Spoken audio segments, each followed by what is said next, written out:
Her true story from Arizona. My son-in-law screamed, "You contribute nothing." So I canceled the mortgage payment they forgot I made. He raised his voice.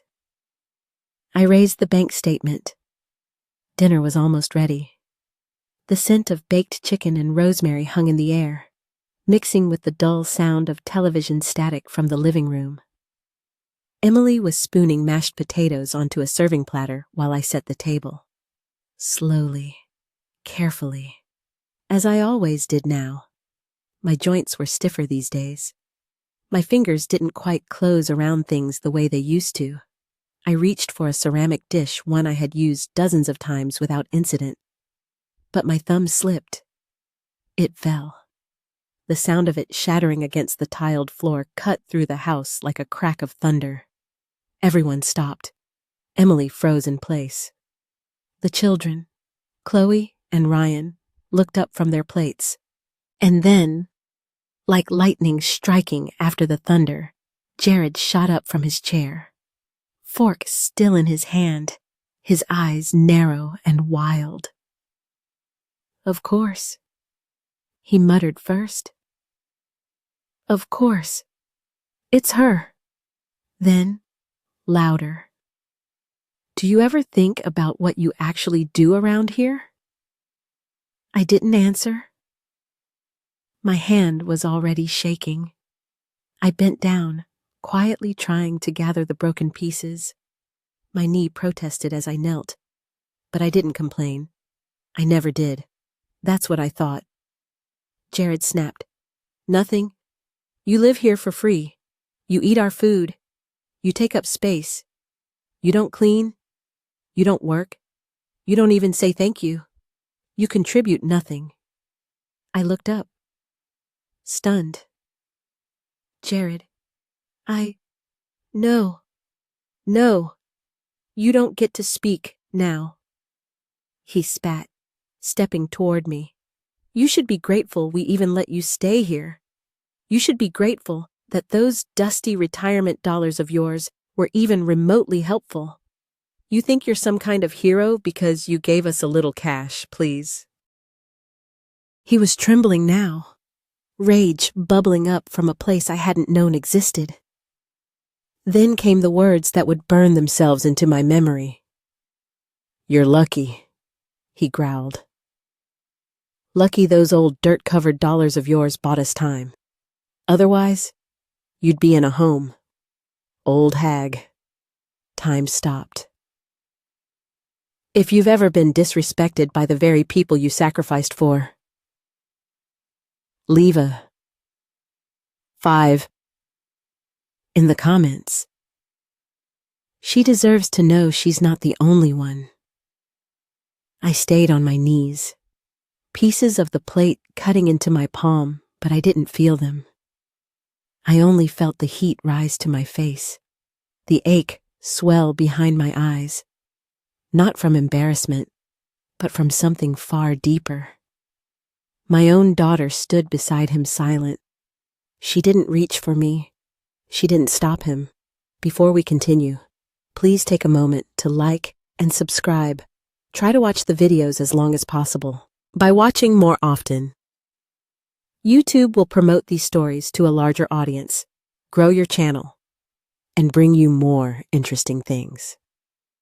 Let's start now. She looked at the floor.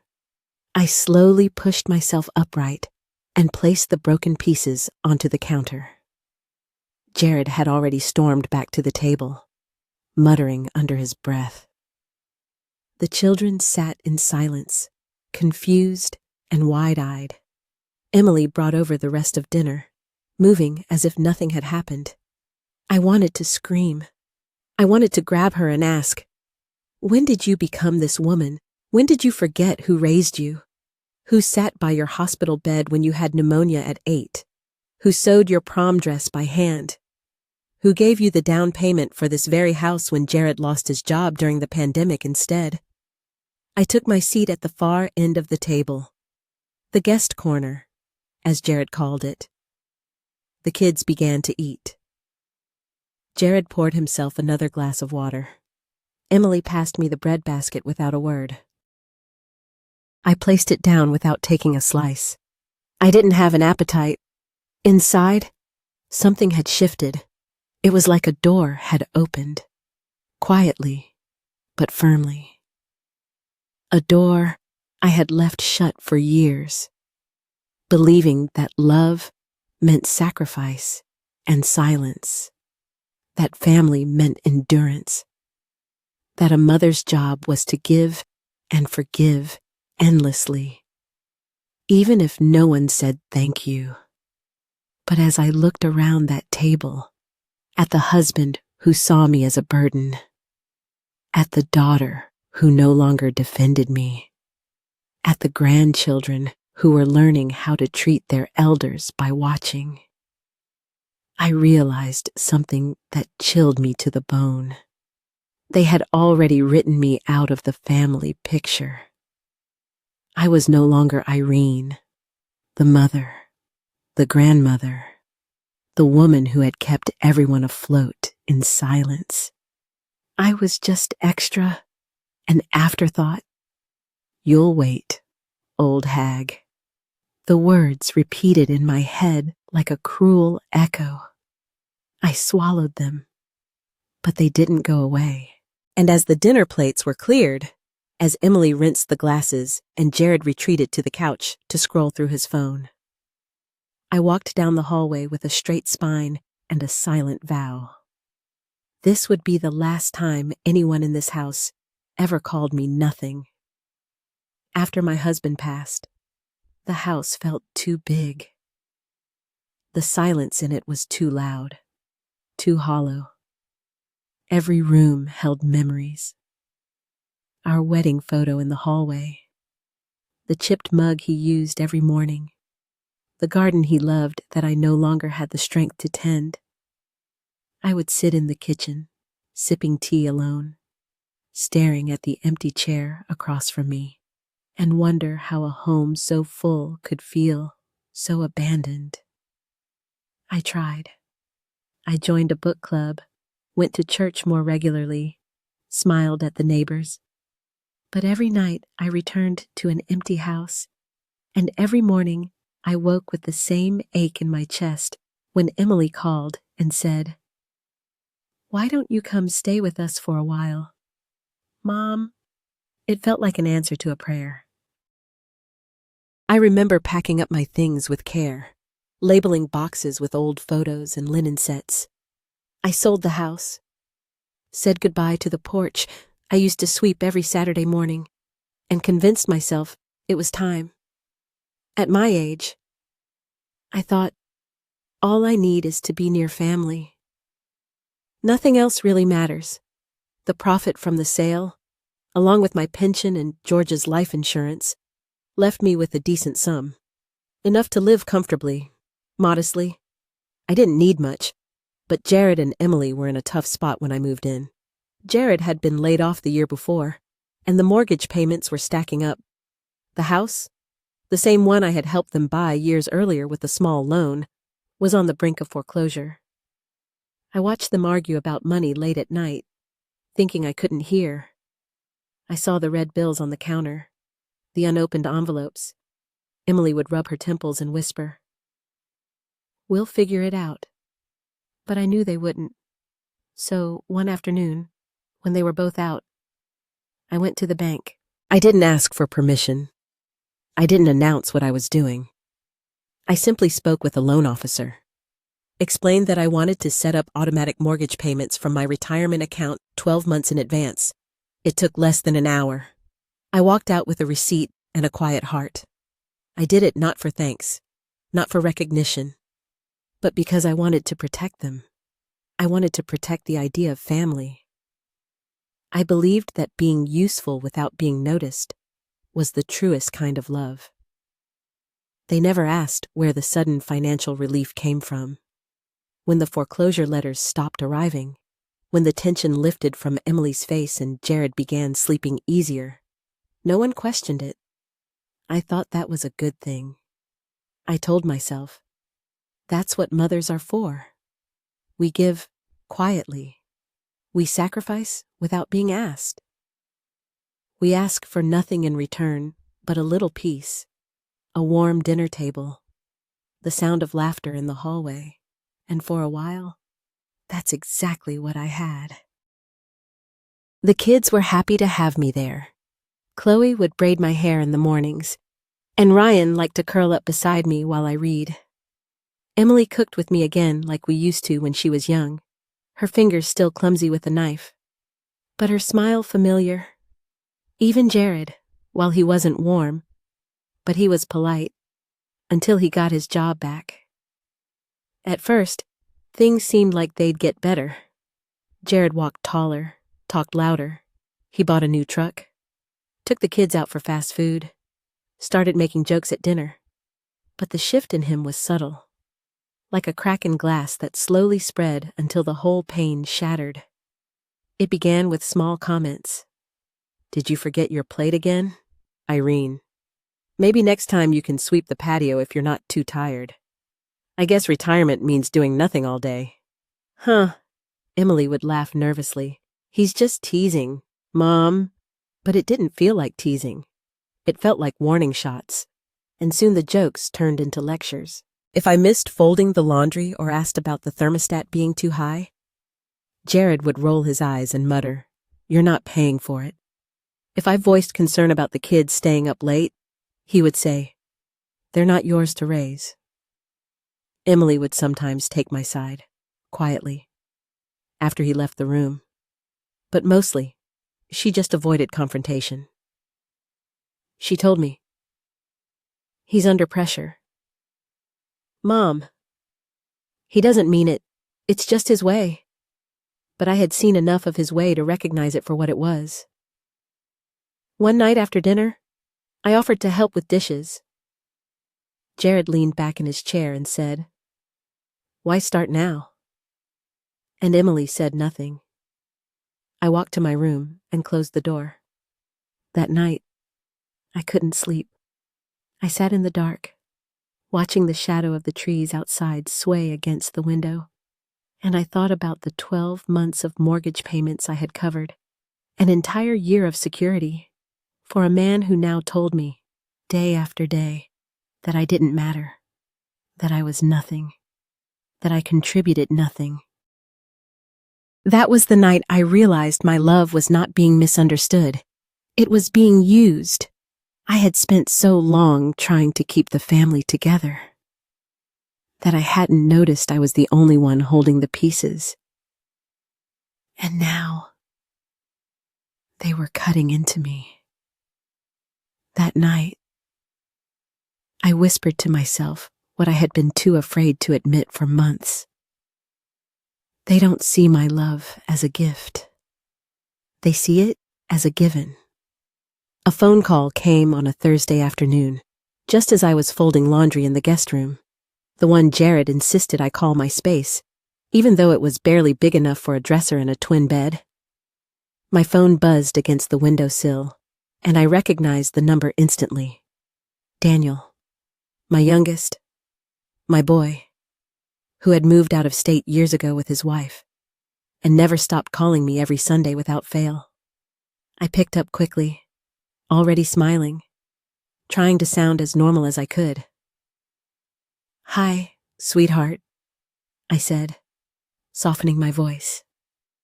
"Mom," he said, his voice calm, but too quiet. "Are you okay?" I blinked. "Of course I am." "Why?" There was a pause.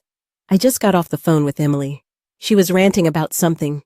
Said Jared's been stressed lately, and that you're not helping, I don't know. It didn't sit right. I swallowed hard. "Oh, she's just tired. They both are. Raising kids and working full-time." I try not to get in the way. Daniel's voice dropped. "Mom, that's not what I asked." I sat down on the edge of the bed, the basket of clothes resting beside me. "I'm fine." I lied. "You know me." "No, Mom," he said, firm now. "I don't know this version of you, The one who sounds like she's trying not to breathe too loud. The truth caught in my throat like a thorn. There was silence between us until he spoke again. Tell me what's really happening. So I did. Not everything. Not the coffee cup. Not the old hag. But enough. I told him how Jared had been talking to me. How Emily had stopped defending me. How the house no longer felt like a home, but more like a place where I needed permission just to exist. There was another long pause. Then, quietly, but clearly, Daniel said, "Come live with us." I was stunned. What me and Amanda have talked about it before. If things ever got bad, we'd make room. You'd have your own bedroom, real space. The kids would love having Grandma close. Oh. Daniel, I said, my voice trembling. That's so kind. But I can't. Why not? He asked, confused, almost pleading. I looked at the window. The sunlight was slanting through the blinds, making soft stripes across the floor. Because there's something I have to finish first, I said. He didn't understand. Not right away. Mom, you don't owe them anything, he said. You don't have to prove anything to anybody. I smiled, even though he couldn't see it. It's not about proving anything. It's about making sure they learn what happens when you treat love like a bank account that never runs dry. He exhaled, quiet for a while. Then he said something that struck deeper than any insult Jared had ever thrown at me. You don't need to teach them about love anymore, Mom. But maybe it's time you teach them about consequences. I sat there, stunned. Not because he was angry, not because he was right, but because for the first time in a long time, someone had said out loud what I had only just begun to feel inside. That my silence was not kindness. It was enabling. That by trying to keep the peace, I had allowed my own worth to be trampled. That night, after we hung up, I stood in front of the mirror in the tiny guest room and looked at myself, not with pity, but with something sharper. Something new. Resolve. Daniel's words echoed in my mind. Maybe it's time you teach them about consequences. And just like that, I knew it was time. The bank was quiet when I arrived, late morning on a Tuesday, just the way I wanted it. No long lines, no familiar faces. No risk of running into anyone from the neighborhood. I wore a plain beige sweater and my oldest pair of walking shoes. I looked like someone coming in to ask about a forgotten PIN number, not someone about to pull the pin from a very silent grenade. The teller directed me to a financial services representative, a young woman named Claire with warm eyes and soft-spoken words. She led me to a small cubicle in the corner and asked how she could help. I reached into my purse and pulled out a worn envelope. Inside it were 11 printed bank statements, each labeled and highlighted, along with a copy of the mortgage agreement. I'd quietly helped Jared and Emily keep afloat. I'd like to cancel a scheduled automatic mortgage payment, I said calmly. Claire looked up, surprised. Of course. Do you have the account number I do? I said, sliding the documents forward. She scanned the papers, her eyes pausing as she took in the numbers. Monthly payments of $1,495 over 11 months, nearly $18,000, all coming directly from my retirement account, all under my name? Her eyebrows lifted slightly, but she didn't ask. I appreciated that. I set these up about a year ago. I said, my daughter and her husband live in the home. They didn't know I was doing this. Claire nodded slowly. You'd like to stop the payments effective immediately. No, I said. I'd like to stop them after this month's payment so one more will go through. Then nothing. And I want the mortgage bills to resume being mailed directly to their house. Not to me. She hesitated. Would you like us to notify them of the change? I looked her in the eyes. No. Let the notice come from the mailbox. She nodded again, this time with something close to understanding. I signed the forms with a steady hand. My name, the account number, the date. When I reached the final line, authorization to cancel scheduled payments, I paused for just a breath, then pressed the pen down firmly. With that single signature, I severed the quiet rope I had been holding for them, month after month, hoping they'd feel safe, hoping they'd appreciate, not the money, but the love behind it. But they didn't, and I didn't want to be their invisible safety net anymore. Claire handed me a confirmation printout. Would you like a copy of everything for your records? Yes, I said, and a printed summary of the payments made this past year. I want to keep them. She stapled the pages together and passed them across the desk. I placed them back into the envelope with slow care, folded it once, and slid it back into my purse. Thank you, I said as I stood. You've been very kind. She smiled. It was a pleasure helping you, Ms. Jennings. I stepped outside into the Arizona sunlight. The warmth hit my skin like a quiet applause. The sky above me was pale blue and cloudless. Not a single breeze stirred the air, but inside, I felt something shift. Not rage, not revenge, just finality. I wasn't walking away from them. I was walking back to myself, back to the woman who had earned every dollar in that savings account through decades of teaching, of budgeting, of late nights planning her husband's medication schedules, of packing lunches and balancing checkbooks. They hadn't just insulted my generosity. They had insulted my life. And now, with the payment scheduled to end in exactly 30 days, the clock had begun ticking. Not a bomb in anger, but a timer of truth. The kind that would show up in a mailbox with bold red letters that read, urgent, past, due. And when it did, Jared would no longer have my silence to hide behind. He would face his own reflection, not mine. I took the bus home, sat by the window, and held my purse tightly in my lap the whole way. Inside that envelope was more than paperwork. It was a record, a history, a reminder of what they took, of what I gave, and of the moment I stopped letting love be mistaken for permission. It began with a letter, a plain white envelope with the bank's logo in the corner and bold red text stamped across the front. Final notice. Payment overdue.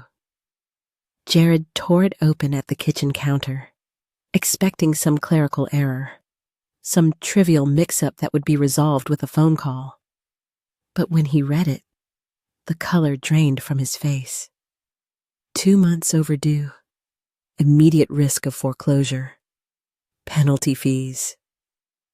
Escalation pending. He read it again, slower this time. Then again. Emily was feeding the kids in the next room when she heard his voice rise. What the hell is this? He slammed the envelope onto the table and paced. They're saying we haven't paid the mortgage in 2 months. That's not possible. Emily rushed in, wiping her hands on a towel. What are you talking about? He held up the notice, his voice climbing with every sentence. They're saying the payment stopped in April, that we're 2 months behind, that we're in default. I didn't touch anything. Emily's eyes widened. Wait, what? But the payment's always been automatic, hasn't it? You set that up last year. Jared stared at her. Then his gaze narrowed. He turned slowly toward me. I was seated quietly at the end of the dining table, a book in my lap. I had heard every word. Of course, I had been waiting. He stepped closer. Irene, did you touch the mortgage account? Did you mess with something? I closed my book, placed it gently on the table, and looked up at him. My voice was calm. No, Jared, I didn't touch your account. His jaw clenched. Then how the hell? They said someone canceled the payments. Someone who was making them before. That wasn't me. Emily turned toward me, her face pale. Mom. Wait. Was it Jared interrupted? Wait. Are you saying you were the one paying the mortgage? I didn't answer right away? Instead, I reached into my cardigan pocket and pulled out a thick, folded envelope. I laid it on the table and slowly pushed it toward him. Inside were the printed statements. Every transfer, every confirmation, every month for the past 12 months, nearly $18,000. Paid in full, by me.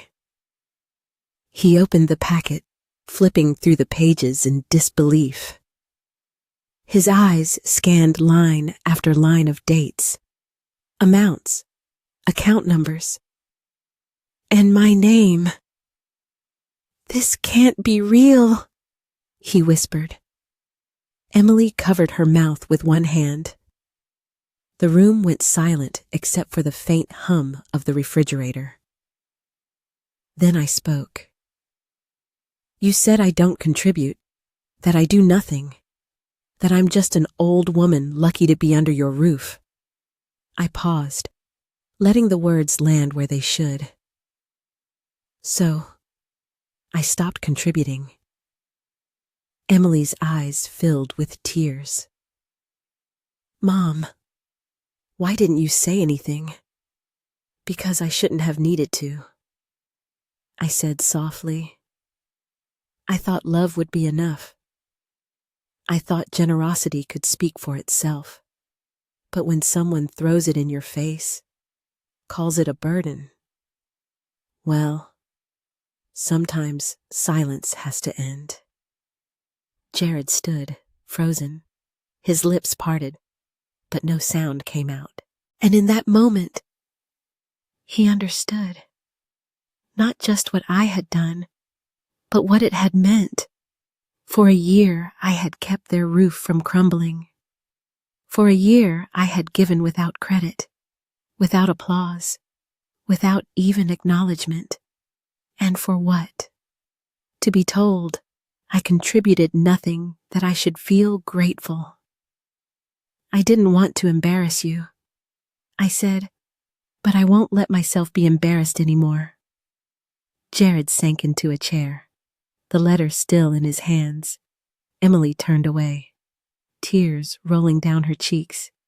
I suggest you call the bank, I said, rising slowly to my feet. They'll tell you exactly how long you've had to stand on your own, and how fast it's slipping away now.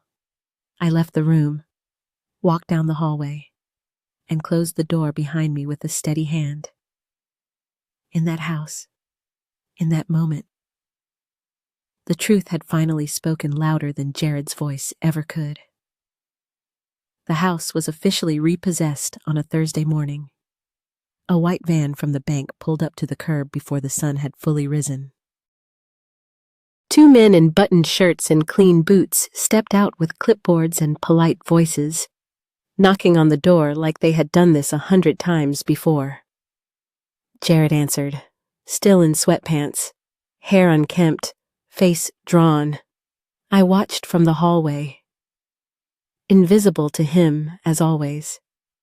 As the words landed, foreclosure finalized. You have 48 hours to vacate.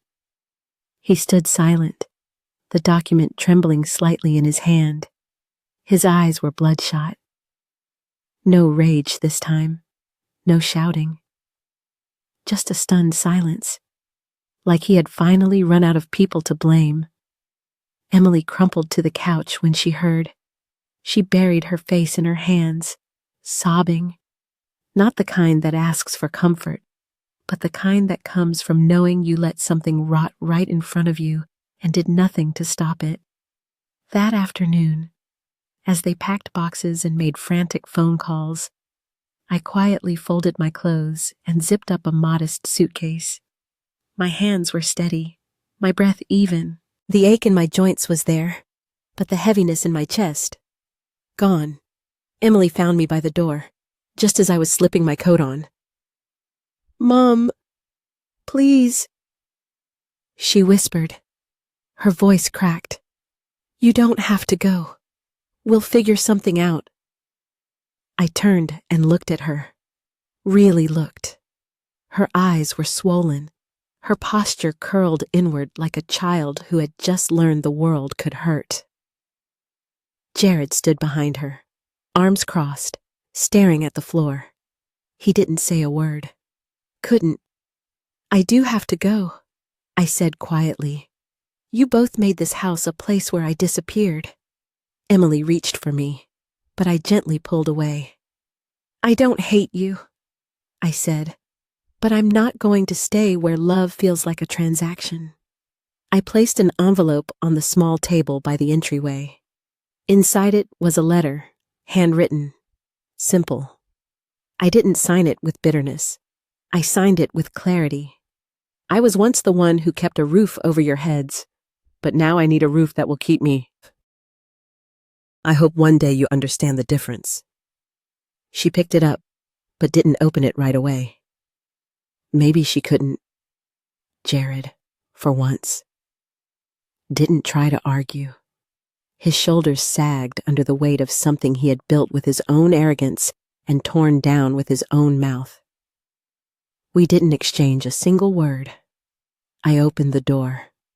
The sun outside was gentle, Arizona in its golden hour, casting soft light on hard truths. Daniel's car was already waiting at the curb. He stepped out the moment he saw me, walking quickly to help with my bag. His arms wrapped around me in a way that said, "You're safe now."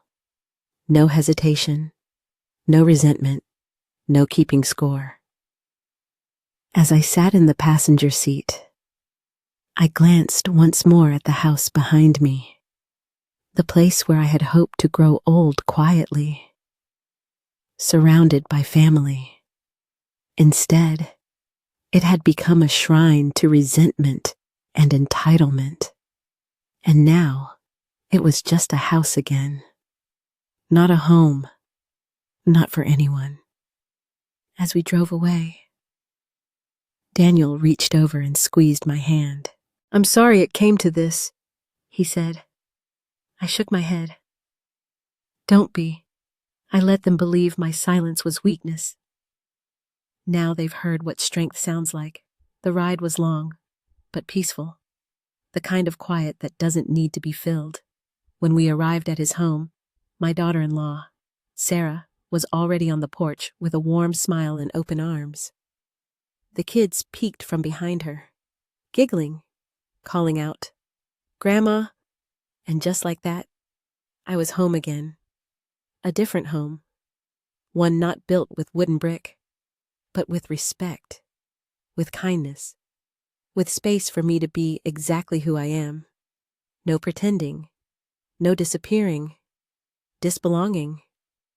And for the first time in years, I slept in a room where no one slammed doors. No one rolled eyes. No one made me feel like love had to be earned in silence. That night, I lay beneath a quilt Sarah had stitched herself, the scent of lavender on the pillows. Through the open window, I heard crickets and the faint rustling of wind through desert shrubs. I closed my eyes and whispered into the dark. I'm not lost. I've just come back to myself. And the stillness answered like an old friend. Peace looks different when you've had to fight for it. At Daniel's home. Peace is waking up to the smell of pancakes and hearing children giggle down the hallway. It is Sarah handing me a warm cup of tea each morning without a word. Just a smile that says, "We're glad you're here." It is not being asked what I can offer, but being reminded every single day that I matter just because I exist. My room is simple: soft curtains, a rocking chair near the window, shelves filled with books Daniel rescued from my old house, the same photos, but on new walls, the same woman, but no longer invisible. Weeks passed before Daniel brought up the will. He didn't do it out of greed. He did it because he believed in honesty. He had always been like that, even as a boy. Daniel never liked secrets. "Mom," he said one evening as we sat on the porch, "I think we should update your estate plan. You've been through a lot. It's time you decide what happens next, not someone else." So, a week later, we sat in the office of a kind, soft-spoken attorney named Mrs. Calder. Her office smelled like cinnamon and old books. The sun poured through the windows, touching everything like a quiet blessing. I listened as she reviewed the documents, walking me through each section. Then she asked the question that froze the room in a still, sacred moment. "And who would you like to name as your beneficiaries?" I didn't hesitate. "Daniel and Sarah," I said. "They've given me back more than I ever lost." She nodded, making the notes with grace. There were no dramatic pauses, no courtroom gavel, no confrontation, just the sound of a pen signing away everything I owned: land, investments, savings, to the only people who had made me feel at home. That night, Daniel hugged me longer than usual. "Thank you," he whispered, "but just so you know, you never had to." "I know," I replied. "That's why I did." The next afternoon, Emily called. I saw the name flash on my phone and sat staring at it for a full minute. My thumb hovered above the answer button, not out of anger, but from a deep well of caution. I answered, "Hi, Mom." Her voice was fragile, hesitant, a shadow of the woman I had once raised to be strong. "I heard about the house, the will. Daniel told me I said nothing. I just wanted to say I'm sorry for how Jared spoke to you, for how I didn't stop him, for all of it." She paused, waiting. "I miss you. The kids miss you. I was hoping maybe you'd forgive me. Maybe we could start over." I leaned back in the chair, watching birds land on the fence just beyond the window. I thought about the years I had spent believing that love meant endurance, that silence was dignity, that being family meant staying, no matter how much it hurt. But now, I had learned something else. "I forgive you, Emily," I said, softly but firmly. "I truly do." She let out a breath that sounded almost like a sob of relief. But then I added, "But forgiveness doesn't always mean starting again. Sometimes, it just means letting go of the weight." The line went quiet. Then slowly, she said, "So, you're not coming back." I closed my eyes, letting the truth come out like wind through dry leaves. "No, I'm not." Silence again. And then, finally, the sound of quiet tears. "I understand," she whispered. "I just wish I had known sooner."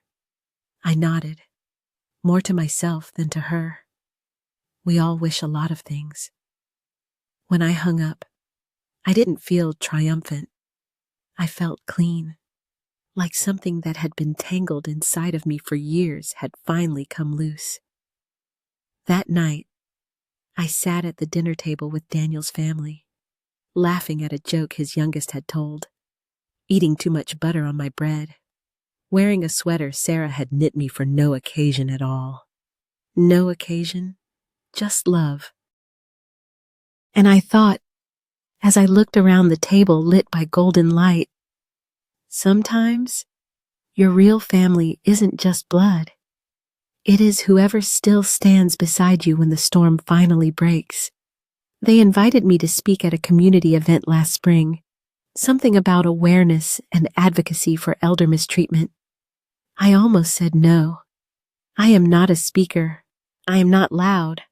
I have never raised my voice in a room unless it was to call children in for dinner. But Daniel gently encouraged me. It's just your story. Mom, he said, you've already lived it. Now you just have to say it out loud. So I did. They set up folding chairs under the trees at the local library's courtyard. The sun filtered through the branches, scattering warm spots across everyone's shoulders. There were more people than I expected.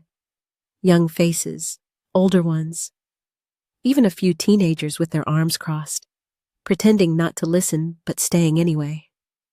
I told them the truth.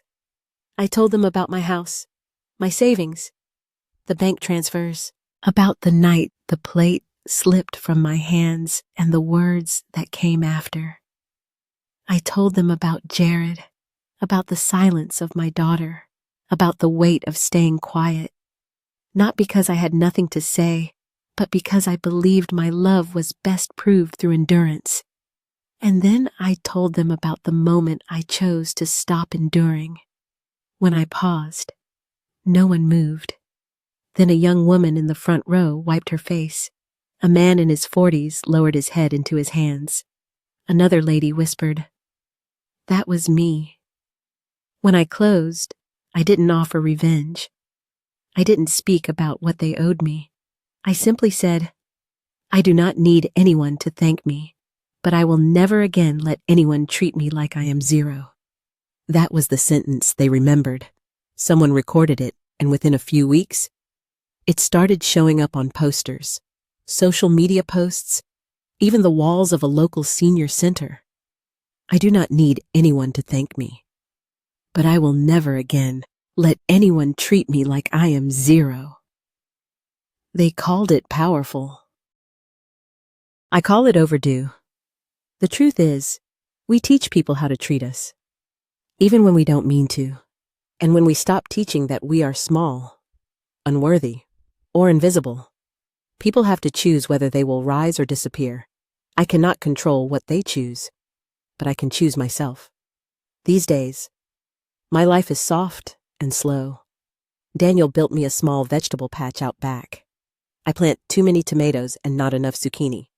Sarah brings me yarn and lets me knit blankets that no one asked for, but everyone uses. And my grandchildren call me Grandma I, like I'm a character in a novel they get to visit. But my favorite time is just after lunch, when the sun is warm, but not yet heavy. That's when my youngest grandchild, Lily, brings out the checkered board, 2 wooden chairs, and a basket of snacks. We play chess in the garden. I pretend to think long and hard, but she always beats me. She is 6, but sharper than most adults I've met. Grandma, she asked the other day mid-game, did you really make Uncle Jared lose his house? I nearly choked on a grape. Well, I said, not exactly. I just stopped paying for it, weighing on my shoulder.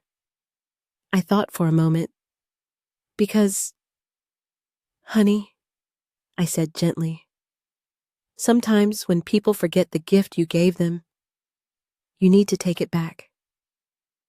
Not to be mean, but to remind them it was never theirs to take for granted.